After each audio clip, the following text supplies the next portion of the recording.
उत्तर वज़ीरिस्तान में दहशतगर्द हमले में शहीद थियल पाक फौजी बिन ऑफिसरनि जी तरफ़ीन चकताला गैरज़न में लेफ्टिनेंट कर्नल शहीद सैयद का आसिफ अली जी कैप्टन मोहम्मद अहमद बदर जी जनाज़े नमाज में सदर Asif Ali Zardari, army chief general Asim Munir, joint chief of staff committee जो चेयरमैन पडेही वज़ीर, घरू वज़ीर आला, हाज़िर सर्विस फौजी सिविल ऑफिसर बि शरीक। सैयद शहीद काशिफ अली जी कराची कैप्टन मोहम्मद अहमद बदर जी तलागंज जो रहवासी हो गुज़िरियल ॾींहुं उत्तर वज़ीरिस्तान जे इलाइक़े मीर अली में दहशतगर्दनि जे चेक पोस्ट ते हमले में पाक फौज जा 2 ऑफिसर 5 जवान शहीद थिया विया। जवाबी कार्रवाई में 6 दहशतगर्दनि खे जहन्नुम भेड़ो कयो वियो हो।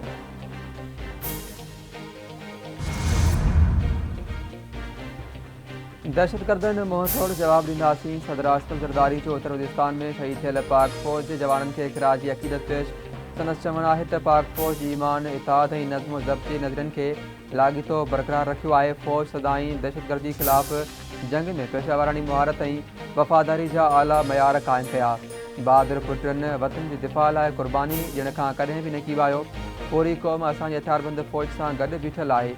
वाइदो करियां थो त असांजे पुटनि जो रतु रायगान न वेंदो। पाकिस्तान जी आवाम ऐं फ़ौज सां गॾिजी दहशतगर्दनि जो मुक़ाबिलो कंदासीं। दहशतगर्दनि खां जवाननि जी विरहाए वहायल रत जो हिसाब वठंदासीं।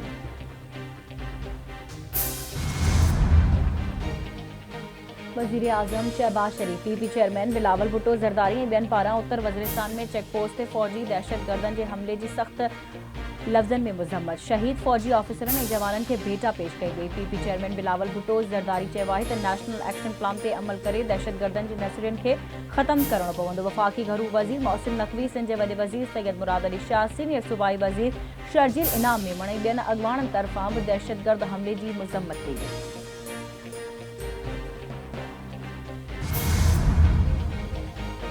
वई। उत्तर वज़ीरिस्तान जे इलाइक़े मीर अली में गुज़िरियल ॾींहुं अफ़सोस जोॻो वाक़ियो थियो। दहशतगर्दी ख़िलाफ़ जंग में शहीद थियल जवाननि खे भेटा पेश कयूं था। हिकु सियासी जमात सोशल मीडिया ते तौहीन जो अॻी मुहिम हलाए उहे शहीदनि जी क़ुर्बानीनि खे मज़ाक़ बणाए रहिया आहिनि। शहीदनि ख़िलाफ़ मुहिम बर्दाश्त जोगी नाहे। इतलात वारे वफ़ाक़ी वज़ीर अता तारड़ जी प्रेस कॉन्फ्रेंस में चवणु आहे त वज़ीर आज़म शहबाज शरीफ जी क़यादत में मुल्क तरक़ी कंदो। मुआशी मसइलनि जे हल लाइ तकिड़ा क़दम खणण जी ज़रूरत आहे।